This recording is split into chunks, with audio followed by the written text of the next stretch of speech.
심유철 기자와 함께하는 키워드 포착입니다. 오늘도 쿠키뉴스 심유철 기자 함께합니다. 안녕하세요. 안녕하세요. 쿠키뉴스 심유철 기자입니다. 네, 오늘은 어떤 키워드인가요? 네, 오늘 제가 제시할 키워드는 이상한 근로자녀 장려금입니다. 먼저 영상 준비했습니다. 함께 보시죠.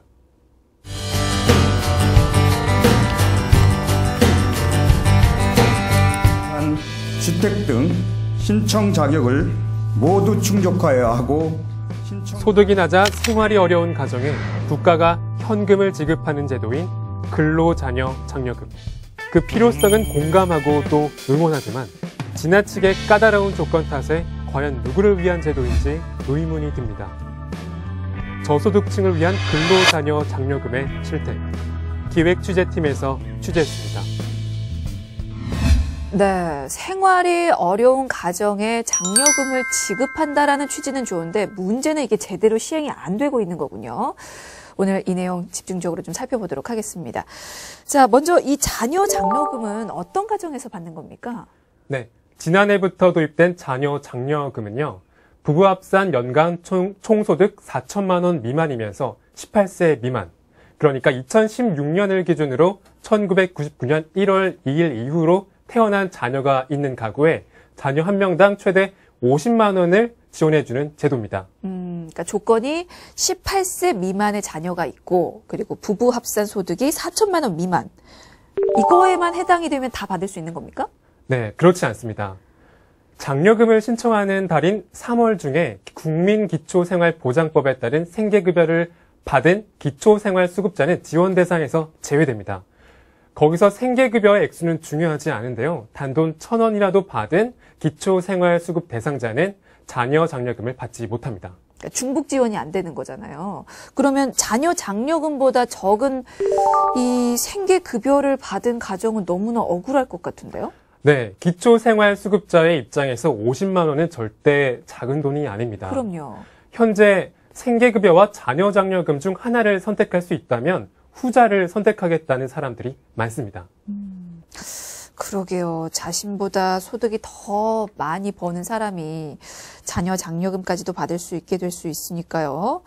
자, 그렇게 생계급여를 받을 수 있는 기초생활수급자 외에 또 어떤 경우에 대상이 됩니까? 예, 부양자녀의 소득 금액이 연 100만 원 이상인 경우에도 자녀 장려금을 받을 수 없습니다.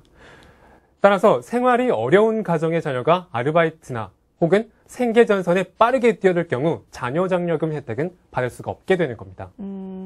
생각보다 조건이 좀 까다롭군요. 그럼 자녀 장려금 말고 근로장려금, 이건 어떤 제도죠? 네, 지난 2009년부터 시행된 근로장려금은 가구원 구성과 총 급여액을 기준으로 한 가정에 연간 최대 210만 원을 지원하는 제도입니다. 신청 자격도 좀 알려주시죠. 근로장려금 신청 자격은요, 근로소득 또는 사업소득이 있는 가구로서 가구요건, 총소득요건, 주택요건과 재산요건을 모두 충족한 사람에게 제공됩니다. 먼저 가구요건으로는요, 그 전년 마지막 날을 기준으로 배우자가 있거나 만 18세 미만 부양자녀가 있거나 신청자가 만 50세 이상이어야 합니다. 중증 장애인인 경우에는요, 연령 제한을 받지 않고 부양자녀의 연간 소득금액 합계액이 100만 원 이하이면 됩니다. 네, 가구 요건 말고 또 총소득 요건이 있었습니다. 이건 어떻게 되죠? 네, 총소득 요건으로는요. 연간 부부 합산 총소득이 가구원 구성에 따라 정한 총소득 기준 금액 미만이어야 하는데요. 배우자와 부양자녀가 없는 단독 가구의 경우 1,300만 원, 배우자 또는 부양자녀가 있는 경우로서는 맞벌이 가족 가구가 아닌 홑벌이 가족 경우에 2,100만 원, 또 거주자의 배우자가 총 급여액 등이 300만 원 이상인 맞벌이 가구의 경우에는 2,500만 원 미만이어야 합니다. 그리고 그 총소득은 사업소득, 근로소득, 기타 소득, 이자, 배당, 연금 소득을 다 합한 금액입니다. 그러니까 이게 단독 가구인지 홑벌이인지 맞벌이인지 그리고 총 소득이 얼마나 되는지에 따라서 좀 달라지는데 이것 말고 또 주택 요건, 재산 요건도 있죠. 이것도 좀 구체적으로 알려주실까요? 네, 주택 요건은 전년 6월 1일을 기준으로 가구원 모두가 무주택이거나 주택을 한 채만 소유하고 있어야 합니다. 또 재산 요건의 경우에는 가구원 모두가 소유하고 있는 재산 합계액이 1억 4천만 원 미만이어야 됩니다. 거기에는 주택, 토지 및 건축물, 승용자동차, 임차보증금과 같은 전세금, 현금 및 금융재산, 유가증권, 골프회원권, 부동산을 취득할 수 있는 권리 등을 모두 포함합니다. 네. 근데 재산의 경우는 가구원 모두가 가진 재산을 합친 거잖아요. 그렇게 되면 사실 빚도 요즘에는 재산의 일부인데 빚을 뺀 자산이 1억 4천만 원이 넘지 않을 경우에는 그러면 이 장려금 신청 대상이 되는 겁니까? 아닙니다. 현행 기준은 순자산이 아닌 재산을 기준으로 되어 있어서요. 그 대상에 포함되지 않습니다. 예를 들어 월급 100만 원을 받아 다달이 원리금 50만 원을 갚는 근로자는 네. 정작 혜택을 받지 못하고 빚이 없고 상대적으로 덜 쪼들리는 근로자는 혜택을 받을 수 있는 겁니다. 그래서 형평성 논란이 일어날 수밖에 없군요. 사실 좀 이해가 안 되는 모순이기도 한데 이게 어떻게 할 방법이 없습니까? 네, 현행 세법상 어쩔 수 없습니다.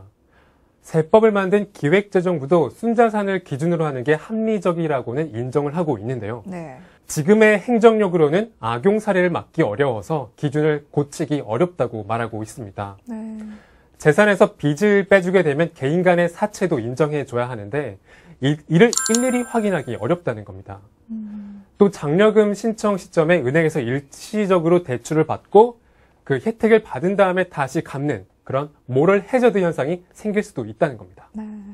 물론 뭐 악용 사례가 있을 수도 있죠. 없을 거라고 단정 짓지는 못하겠지만 그래도 이 근로장려금이나 자녀장려금의 제도 취지를 생각한다면 좀 더 이런 사각지대를 줄일 보완책이 필요하지 않나라는 생각은 좀 들어요. 그렇습니다. 자녀 근로장려금의 근본 취지는 저소득층에게 다시 일어날 수 있는 기회를 주고자 만든 건데요. 그렇죠. 악용 사례가 우려된다고 해서 현실과 따로 노는 잣대를 들이대는 것은 어찌 보면 정부의 직무유기라고 할 수도 있습니다. 총재산에서 순자산으로 기준을 바꾸되 부작용을 최소화할 수 있는 장치를 마련하는 것이 중요합니다. 알겠습니다. 총재산과 순자산을 구분해서 적용하는 문제는 앞으로 좀 더 신중하게 고려를 해봐야 되지 않나라는 생각이 듭니다. 근데 이제 이런 제도들에 대해서 다른 나라들은 어떻게 적용을 하고 있습니까? 네, 우리나라가 제도를 펀돈 미국만 해도요, 네. 순자산을 기준으로 하고 있습니다. 우리나라와는 달리 임대료 수입과 배당금 등 모든 수입을 폭넓게 따져 재산을 산출하되 대출, 이자 등은 삭감하는데요. 예컨대 빚을 내 집을 산 뒤 이 집을 월세로 내줬다면 월세 소득에서 대출 이자는 빼주는 겁니다. 네, 지금 근로장려금 지급 대상에 대해서 알아봤는데 그 모든 요건을 충족을 하더라도 이 근로장려금 대상이 아닌 경우도 혹시 있습니까? 네, 대한민국의 국적을 보유하지 않은 자, 그리고 전년도 다른 거주자의 부양자녀인 자는 근로장려금 신청에서 제외됩니다. 네. 참 이게 필요한 사람에게 지급돼야 되는 게 맞는데 그렇지 않을 수도 있다는 게 함정인 것 같습니다. 그렇다면 여기서 생각해 볼 수 있는 문제가 정부에서 지급하는 이 근로장려금은 저소득층의 사정을 충분히 고려해서 시행이 되고 있다라고 볼 수가 있을까요? 안타깝지만 그렇지 않습니다. 하나 더 알려드리자면 근로장려금 지원 대상자가 체납세액이 있을 시에는요. 장려금에서 그 세금을 충당하게 됩니다. 실제로 지난해 세금을 내지 못해서 6만 5천 가구가 근로장려금을 한 푼도 받지 못했습니다. 또 세금의 일부라도 충당된 대상을 포함하면요. 11만 2천 가구에 달합니다. 물론 세금을 체납하는 건 나쁜 일이죠. 하지만 체납된 세금과 근로장려금을 어떻게 이렇게 연관지어서 생각하는지를 잘 모르겠어요. 네, 충분히 그럴 수 있습니다. 그래서 2016년부터는요, 세금 30%만 충당하도록 개정을 했는데요. 여전히 근로빈곤층을 지원한다는 취지에 맞지 않는다는 지적은 계속 일고 있습니다. 네. 근로장려금의 도입 취지가 근로빈곤층의 빈곤 탈출을 지원하고 실질적인 소득을 지원하는 데 있는 만큼 국세 체납을 했더라도 근로장려금만큼은 전액 지급하도록 하는 것이 맞다는 겁니다. 그러니까 뭐 크게 바뀐 건 없네요. 이게 체납된 세금이 있으면 전에는 근로장려금에서 전액 충당하던 걸 이제는 이제 30%만 충당하도록 바뀌었다는 거죠?